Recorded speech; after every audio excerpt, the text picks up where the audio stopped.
Assalamualaikum warahmatullahi wabarakatuh. Sebelumnya, perkenalkan nama saya Siti Munawaroh dari Prodi D3 Kesehatan Gigi tingkat 2 Poltekkes Kemenkes Jambi. Di sini saya akan menjelaskan mengenai 5 pertanyaan yang telah diberikan oleh Ibu dosen Dr. Gigi Karintika Fitria M.Biomed. Untuk itu, silakan disimak untuk penjelasan yang akan saya paparkan. Terdapat 5 pertanyaan, yaitu pertanyaan pertama, perbedaan tumbuh dan berkembang beserta contohnya. Kemudian pertanyaan yang kedua yaitu kelompok usia menurut WHO. Pertanyaan yang ketiga, jelaskan 3 karakter khas masing-masing dari usia kurang dari 3 tahun, usia 3-6 tahun, usia 6-9 tahun, dan usia 9-12 tahun. Kemudian pertanyaan yang keempat, jelaskan Frank Behavior Scale. Pertanyaan yang kelima, jelaskan faktor yang mempengaruhi terbentuknya perilaku anak dan perilaku anak dalam perawatan gigi. Baik, akan saya bahas dari pertanyaan pertama yaitu perbedaan tumbuh dan berkembang beserta contohnya. Terdapat 7 perbedaan antara pertumbuhan dan perkembangan, yaitu dimulai dari pertama berdasarkan pengertiannya. Pertumbuhan yaitu suatu proses bertambahnya jumlah sel tubuh suatu organisme yang disertai dengan adanya pertambahan ukuran, bentuk, berat, dan tinggi. Kemudian, untuk pengertian perkembangan sendiri yaitu suatu proses diferensiasi, organogenesis, dan diakhiri dengan terbentuknya individu baru yang lebih lengkap dan lebih dewasa. Kemudian, berdasarkan cara mengukurnya, pertumbuhan bersifat kuantitatif, artinya bisa diukur dengan bilangan. Contohnya yaitu seseorang yang berat badannya naik 10 kg. Kemudian perkembangan bersifat kualitatif, artinya tidak bisa digambarkan dengan bilangan. Contohnya bayi yang tidak bisa berjalan sampai bisa berjalan. Kemudian berdasarkan keterulangannya yaitu pertumbuhan bersifat irreversibel, artinya yaitu tidak bisa kembali terulang melalui suatu siklus. Sedangkan perkembangan bersifat reversibel, artinya yaitu bisa kembali terulang sesuai dengan siklusnya. Sedangkan perbedaan berdasarkan keterlihatannya, pertumbuhan bisa dari segi fisik melalui penglihatan luar, contohnya melihat seseorang yang bertambah tinggi badannya, sedangkan perkembangan hanya bisa diidentifikasi secara fisiologis dari kenampakan dalam, contohnya mengukur tingkat perkembangan dari pikiran seseorang. Perbedaan berdasarkan keterbatasannya, di pertumbuhan dibatasi oleh waktu atau usia, contohnya biasanya pertumbuhan tinggi badan seseorang akan berhenti di usia 20 tahunan, sedangkan perkembangan tidak terbatas waktu dan berlangsung terus-menerus seiring pertambahan usia, contohnya cara berpikir seseorang yang setiap saat akan mengalami perkembangan. Kemudian perbedaan yang keenam yaitu berdasarkan faktor yang mempengaruhi, pertumbuhan terjadi akibat pembelahan sel melalui mitosis dan meiosis, sedangkan perkembangan terjadi karena pengalaman dari makhluk hidup yang menjalininya. Kemudian berdasarkan prosesnya, yaitu ini perbedaan yang terakhir, pertumbuhan prosesnya berlangsung secara cepat pada awal usia sampai remaja, contohnya tinggi badan seseorang yang hanya terjadi pada masa kecil hingga batas usia remaja. Sedangkan perkembangan prosesnya terjadi di setiap fase kehidupan.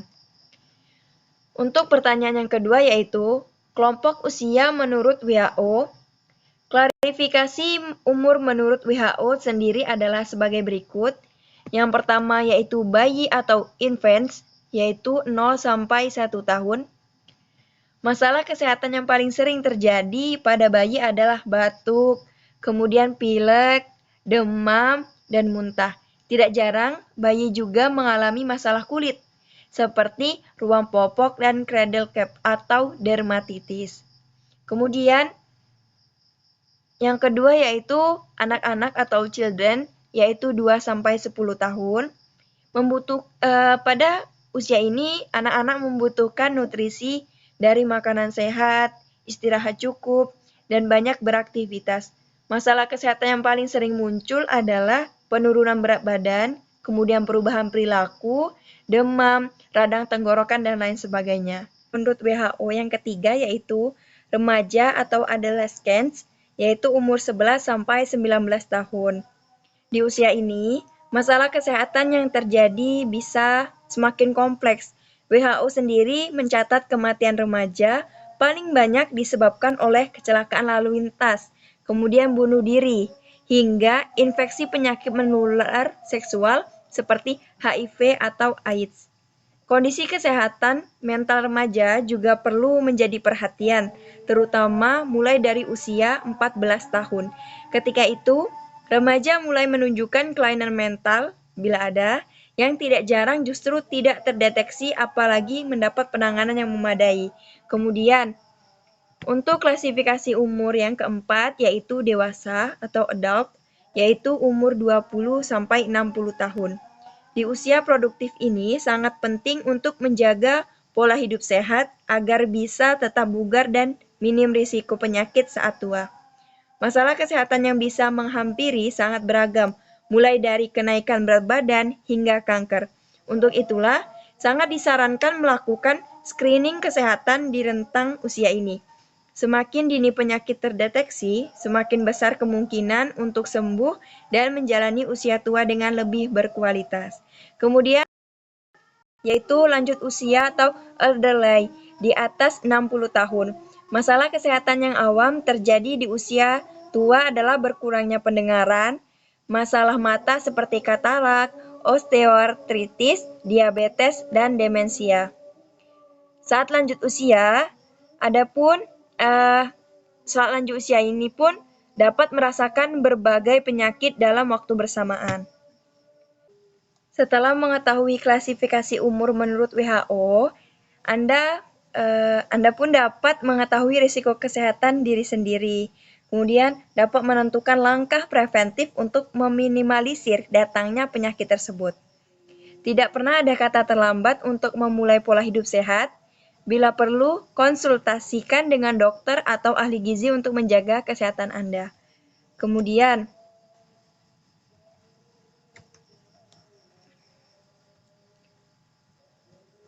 untuk pertanyaan yang ketiga, yaitu 3 karakter khas masing-masing dari usia kurang dari 3 tahun, usia 3 sampai 6 tahun, usia 6 sampai 9 tahun, dan usia 9 sampai 12 tahun. Yang pertama akan saya jelaskan yaitu 3 karakter khas dari usia kurang dari 3 tahun. Yang pertama yaitu mengalami perkembangan fisik yang signifikan, biasanya ditandai dengan kemampuannya merangkak hingga berlari dalam waktu sekitar 20 bulan. Mereka biasanya merentangkan tangan mereka ke samping atau menahan perut mereka untuk menjaga keseimbangan. Pada masa ini, masih cenderung tidak stabil saat berjalan, maka wajar bila sering jatuh. Mereka menggunakan kemampuan bergerak ini untuk mendorong dan menarik mainan, menari, dan memanjat. Kemudian karakter khas yang kedua yaitu si kecil yang berusia 2 tahun akan semakin kreatif dan mulai mengeksplorasi berbagai cara untuk berpindah dari satu tempat ke tempat lain seperti berguling, merangkak, berjalan, berlari, melompat, dan memanjat. Kemudian karakter khas dari usia di bawah 3 tahun yang kedua yaitu si kecil yang berumur 2 tahun akan semakin kreatif dan mulai mengeksplorasi berbagai cara untuk berpindah dari satu tempat ke tempat lain seperti berguling, merangkak, berjalan, berlari, melompat, dan memanjat. Kemudian yang ketiga, ia juga bisa menendang bola kecil ke depan, menangkap bola yang digelindingkan dan melempar bola dengan tangan atau dengan akurasi rendah. Meskipun masih sering jatuh, keseimbangan si kecil menjadi lebih konsisten dari sebelumnya. Kemudian, 3 karakter khas dari usia 3 sampai 6 tahun. Yang pertama, si kecil yang berusia 3 tahun sudah menjadi lebih seimbang dan dapat bergerak dengan mantap. Selain anak mampu berjalan, mereka juga sudah lebih terkoordinasi saat berlari, memanjat, dan melakukan aktivitas lain yang melibatkan otot besar pada tubuhnya. Dengan berkembangnya koordinasi otot si kecil, inilah bisa menangkap bola besar menggunakan 2 tangan dan tubuh mereka. Sekarang juga bisa berjalan dalam satu garis lurus dan bergerak cepat melewati rintangan. Si kecil mungkin juga sudah dapat berjalan tanpa melihat ke arah kakinya dan dapat berjalan mundur perlahan. Kemudian yang kedua, si kecil yang berusia 4 tahun dapat terlibat dalam permainan dan aktivitas dalam jangka panjang. Anak sudah terampil berjalan, memanjat, melompat, dan bahkan berlari kencang. Ia juga mampu melempar, menangkap, menendang, dan memantulkan bola dengan baik. Sekarang, ia memahami konsep bergerak di ruang tanpa menabrak benda atau orang. Berdiri dengan satu kaki selama 5 detik atau lebih, kini menjadi aktivitas yang bisa mereka selesaikan tanpa bantuan ibu.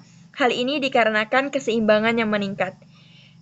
Kemudian, 3 karakter khas dari usia 3-6 tahun yang terakhir yaitu si kecil yang berusia 5 tahun memiliki banyak energi dan akan mencari permainan dan lingkungan yang aktif.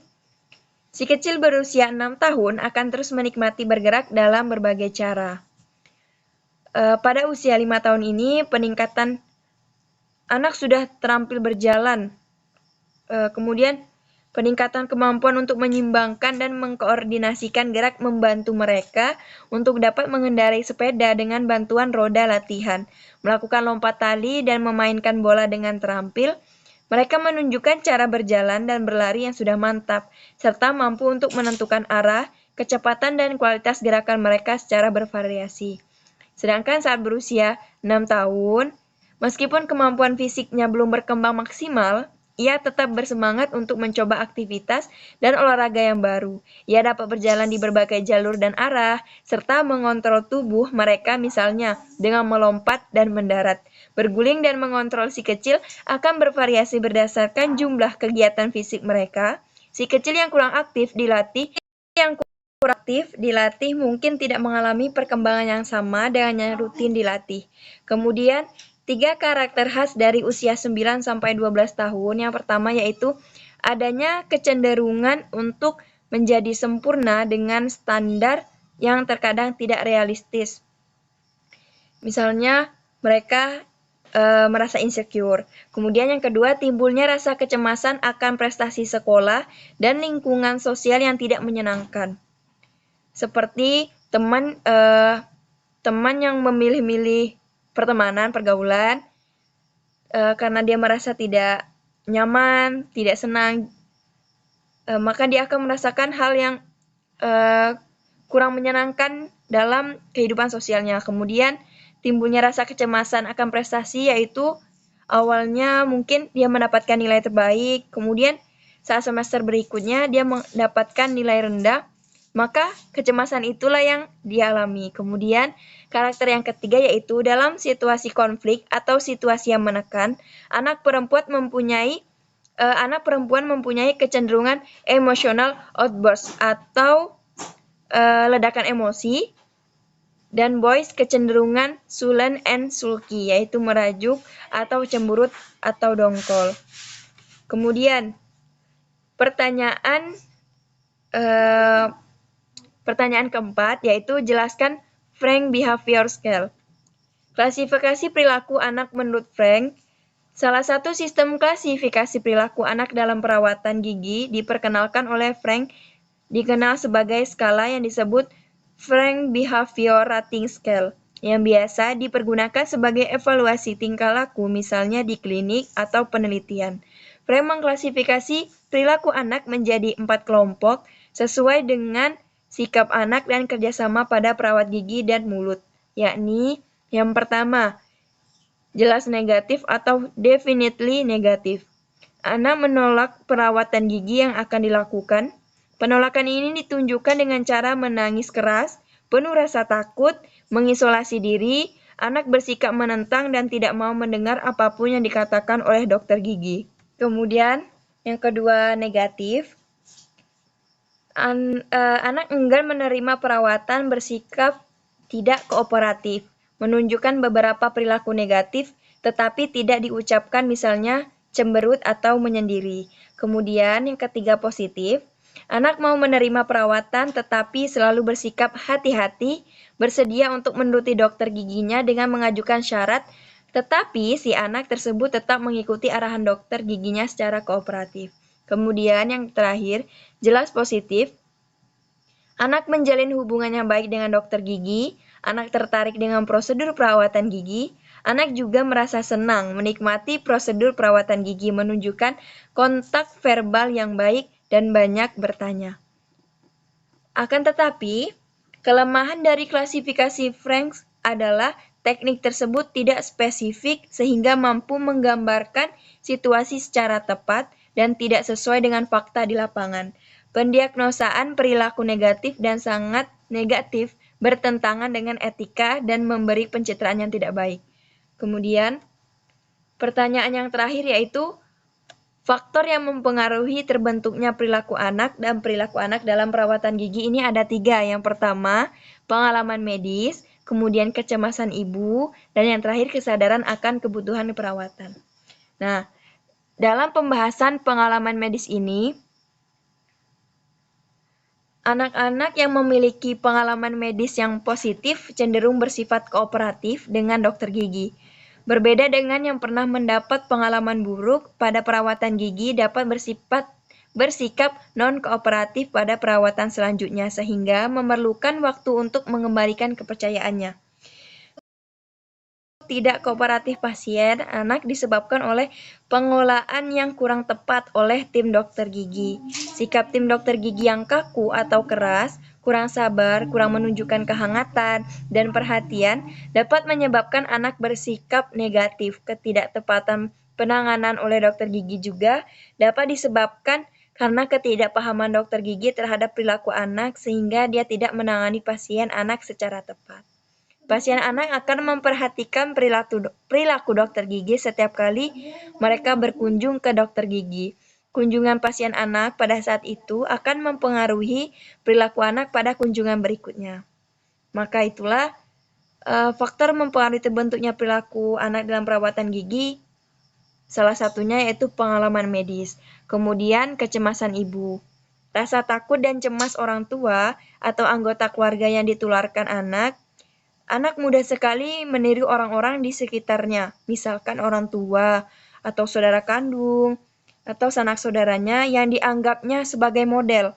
Rasa takut dan cemas terhadap dokter gigi atau perawat gigi dan mulut yang diperhatikan model mungkin disebabkan oleh pengalaman sebelumnya. Dapat menular pada anak. Terdapat korelasi yang kuat antara rasa takut ibu dan rasa takut anak. Kemudian juga bisa jadi tindakan orang tua yang mengancam anak dengan menggunakan kunjungan ke dokter gigi sebagai hukuman.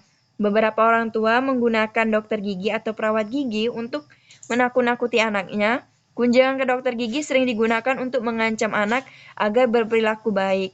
Kemudian bisa jadi membicarakan perawatan gigi di depan anak. Hal ini dapat menimbulkan kecemasan, ketakutan, dan akibatnya akan menjadi tidak kooperatif. Itulah penjelasan dari kecemasan. Kemudian yang ketiga, kesadaran akan kebutuhan perawatan.